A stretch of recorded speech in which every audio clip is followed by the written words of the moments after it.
Okay, we're here. Hi, how are you? I hope you're doing well. Today's notes are going to rock.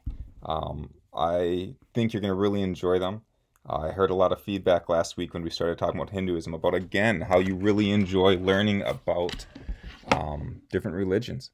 So today we're going to be learning about Buddhism, which is an interesting one. Um, I think I think this is a topic that if we were in the classroom, we'd have some really cool discussions about. But as it is, we're just going to have to do it through writing. But you can do it. I know you can do this. I also wanted to summarize. I made this note to make sure I didn't forget it. I have tried to tell you the three religions that we've talked about in class. I tried to tell you one thing, like at the core, what is that religion about?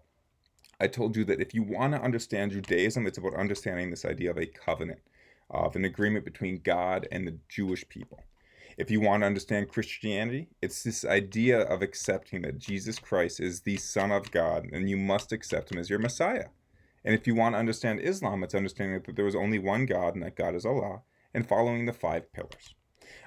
For Hinduism, which we discussed last week, I would say that at the core of Hinduism, it's about understanding the truth and trying to do everything possible to get to the truth.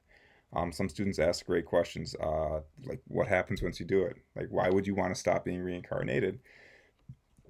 And I would argue that Hindus would say reincarnation is simply allowing your Atman, your soul, to learn new levels. And the goal is for your soul to truly understand the truth, at which point you don't need to be reincarnated anymore. There's no point. And you literally become part of Brahman. You become God.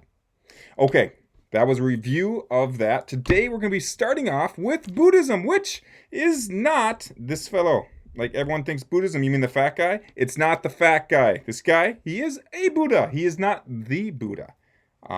So this Buddha, this fellow, this happy fellow, is more related to, he was a Chinese sage. And so he went around spreading joy because he thought that was the way to find happiness. I'm not talking about this Buddha. I'm talking about a skinny Buddha. I should have put a picture up. I'm going to see if I can find a picture real quick. Skinny Buddha. This guy. Any of these guys, they will all be accepted. That's the Buddha we're talking about. All right. Now, here's another interesting thing. Buddhism is a system of beliefs where enlightenment, nirvana, is attainable by following the 4 Noble Truths. I don't know if this is a religion.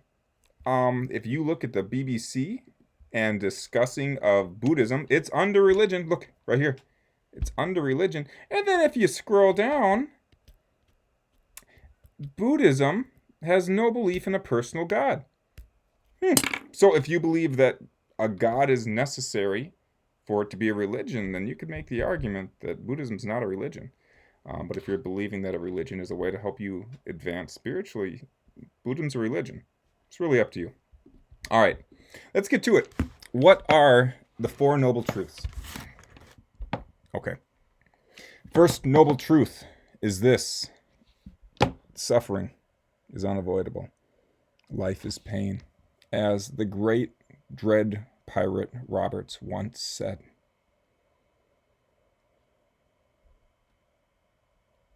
You mock my pain. Life is pain, Highness.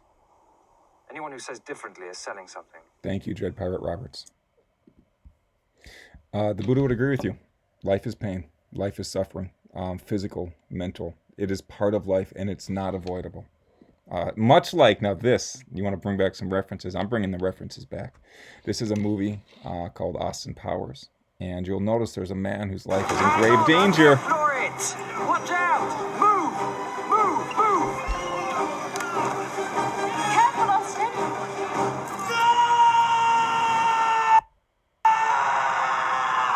Watch out! Watch out!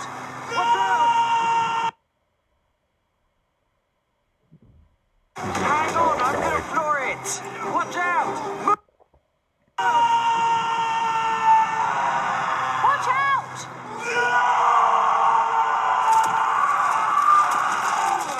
Entirely unavoidable. There is no way whatsoever that fellow could have ever gotten out of the way of that incredibly slow-moving steamroller.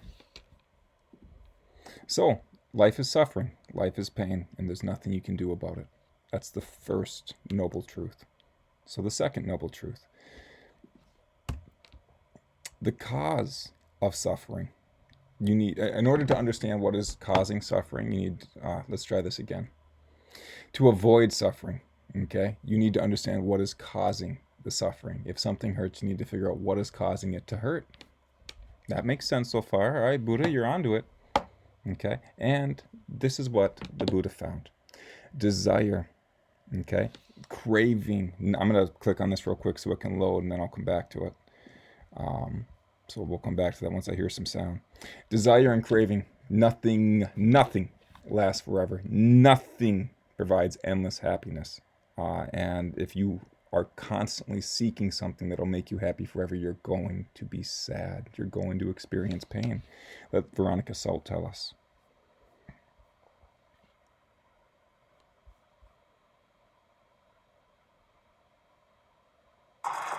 Perfect.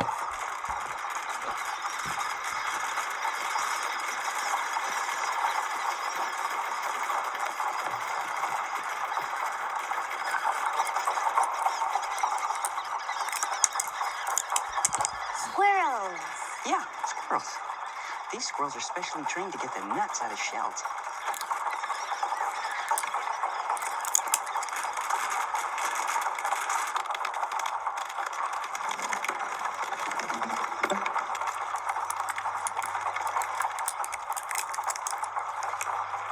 Why use squirrels? Why not use umbrellas? Because only squirrels can get the whole walnut out almost every single time. You see how they tap each one with their little knuckles to make sure it's not bad? Oh, look. I think that one's got a bad nut. Daddy, I want a squirrel. Get me one of those squirrels. I want one. Ruka, dear, you have many marvelous pets.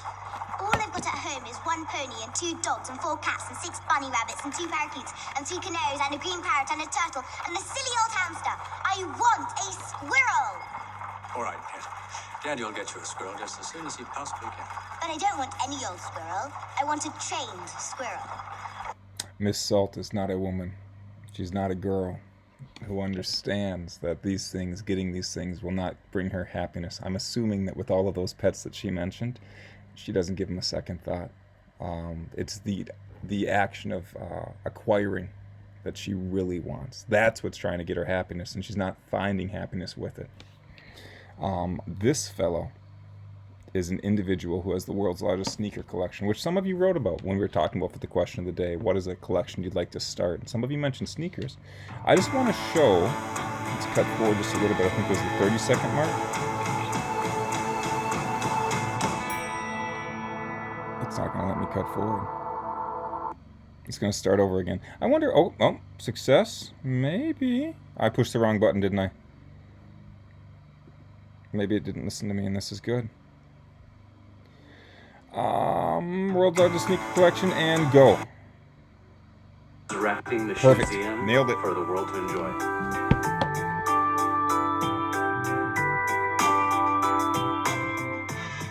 Holding the Guinness World Record from... This fellow has a lot of shoes. Many shoes. And I'm assuming that each pair that he purchased made him happy for a little bit. But then he started thinking about getting more shoes, different colored shoes, the newest style. And as a result of that, the happiness he felt when he first got that pair of shoes, it's fleeting. It doesn't last very long. Okay. This is huge. All right. So the Buddha said that in addition to having craving, desire being a cause of pain, ignorance is the cause of pain. And we're not necessarily referring to not being educated. It's the inability to accept the world as it is. In this gift, you're going to see these people crying, and look at how angry they are. Okay, these are people who are experiencing pain. They're suffering because of the fact that they cannot accept the world as it is around them. Okay.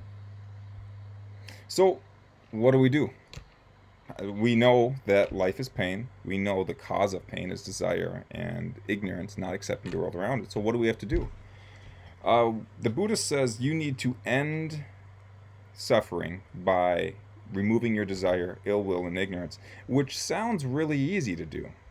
but it's super difficult. It's really difficult to stop wanting things. It's really difficult to accept that sometimes the world is pain, that bad things are going to happen. Those are things that take more than I have. I can tell you that. I know that I want things, and I want those things. And it's tough for me to be like, nah, it doesn't matter. I don't need any of it. I do. I want that. Like right now, I want a euro. I want that. I want a euro. Okay. If you can do this, if you can do all of these things, you're going to experience nirvana. Nirvana is not a place. It's a state of mind. This fellow, I think this is a beautiful gift. Nirvana can be completely individual for everyone. So it doesn't matter what's going on around this fellow. If you experience nirvana, your mind accepts the world as it is. Nirvana literally means blowing out, like blowing out the hatreds of, I wrote it down, blowing out the hatreds of greed. I think I wrote it down here too. I did, okay? Nirvana is where you don't have greed, you don't have hatred, you're not delusional about what the world is and what it isn't. So, 3 steps so far. Okay, first one, life is pain. Second one is that the cause of pain is desire and ignorance. Third step, okay, we need to get rid of desire and ignorance. And now, this would be the most important part. How do you do that? That's all right. We got it. It's right here.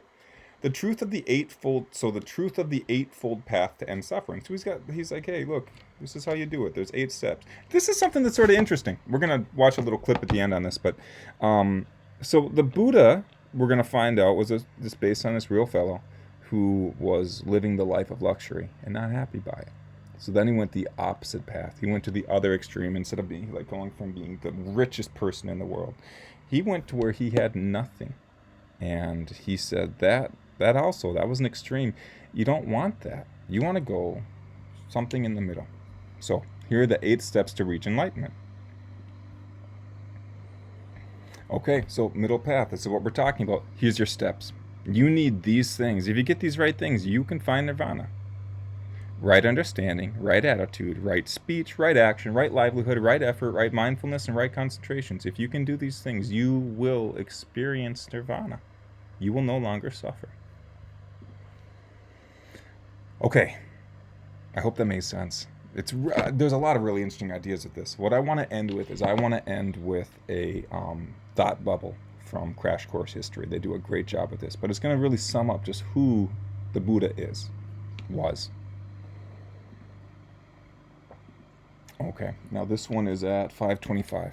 Okay, so eventually it's going to let me skip to 525. Hi, my name is John Green. You're watching John. Crash Course World History, and today we're going to talk about India. Okay, I'm going to go to 525, and then I will happily listen to you talk again. And I think I'm going to have to, like, with this being with this being as slow as it is, I will have to have these videos preloaded for you, and then I'll just skip to them. 525, we are there. All right. John, teach us. Century BCE. Let's go to the thought bubble. So there was this prince, Siddhartha Gautama, whose father kept him locked away in a palace because a prophecy foretold that the family would lose the kingdom if he ever left. But as house arrests go, this was a good one. Siddhartha had great food, great entertainment, a hot cousin for a wife, etc. But he suspected that there was more to life. So he snuck out of the palace a few times. On these travels, he encountered an old man, a sick man, and finally, a corpse. Having realized the ubiquity of suffering, Siddhartha left the palace, renounced the crown, and sought out the holiest men to try to find how it could be possible that life would come to such a terrible end. Eventually, Gautama became an ascetic, fasting and meditating for days at a time, hoping to find enlightenment. And finally, after meditating for about a month under a tree, it came to him. Nirvana. No, not that one. Yes, that one. He finally understood the meaning of life and began teaching it to people who would become his disciples. He had become the Buddha, which means teacher, and he taught the 4 noble truths, which are 1, all life is suffering. 2, the source of suffering is desire, not just sexual desire, but all wanting of stuff and prestige. 3, to stop suffering, you must rid yourself of desire. This sounds simple enough, but if you've ever been dumped by someone, you know that it is not that easy to just stop desiring. 4. So how do you do it? By following the Eightfold Path, which, as you may suspect, is a set of 8 prescriptions on how to live that we don't have time to talk about. Okay. I just thank you, Crash Course. You do a great job with that. But it does. It tells you a little bit more about who the Buddha was and how he went about with this. All right. Wrapping up, let's summarize. Buddhism is or is not a religion. That's one's really up to you. But it's all about finding a way to stop suffering, because suffering causes pain, and life is pain. And the only way to do it is to stop wanting things. For example, my cat, which I had locked upstairs. I literally had locked this cat upstairs. Found a way to get out, and he just came by during that Crash Course video. If I were to accept that that cat exists and that the cat likes to meow, I would become much less stressed. So Buddha would say, dude, just let it go. And I understand that I should, but I'm not there yet. I still hate that cat. I hope you're doing well. I hope this was interesting. Give me your thoughts, folks. I enjoy them. Rock on and take care.